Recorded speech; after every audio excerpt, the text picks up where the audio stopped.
Today I want to talk about the difference between these two Gucci bags. At first glance, they are obviously quite different, but let's talk about the main differences of them. So these are technically two different collections. This is the Soho collection and this is the Marmont collection. You're probably a bit more familiar with the Marmont, maybe, just because when this bag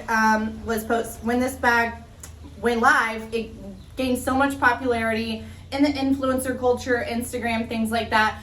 I also think it just has this really nice everyday vibe that a lot of people like.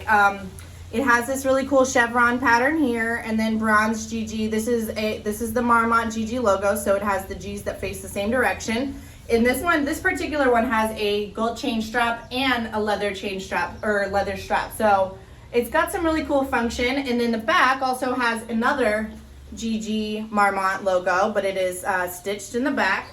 And then the interior on this one is suede interior, and it's just beautiful. It's got two small slips and then a zipper pocket over here. Just a super good everyday bag, but also not to mention that it has this little magnetic opening pocket right there. Everybody loves a good magnetic slip pocket. I personally use those for my phone. How they lay on the body. This one is obviously a little bit longer, but both really good crossbody style bags.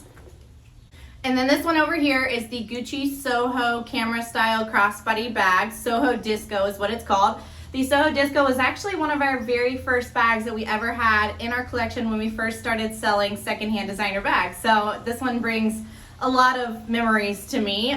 This one of course is black, and then it has a textured leather. So as you can see, this one is not textured, and then this one's textured. This is the Soho leather or Soho logo, so you can see that they're interlocking and facing each other. The Soho bags also always have a little fringy detail on their or tassel detail on their zippers. Also, the Soho bag has an adjustable crossbody strap, so if you're really tall, this one does get quite a bit longer. It's a really good length for me, and I'm about 5'6", so I would keep it right where it is, but the Marmont bag does not have an adjustable strap. Now that you know a little bit more about the Gucci Marmont and the Gucci Soho bag, which one's your favorite? Don't forget to like, subscribe, comment below. Let me know your thoughts on these two really pretty Gucci black bags. They're also currently available on our website, milkandcollection.com.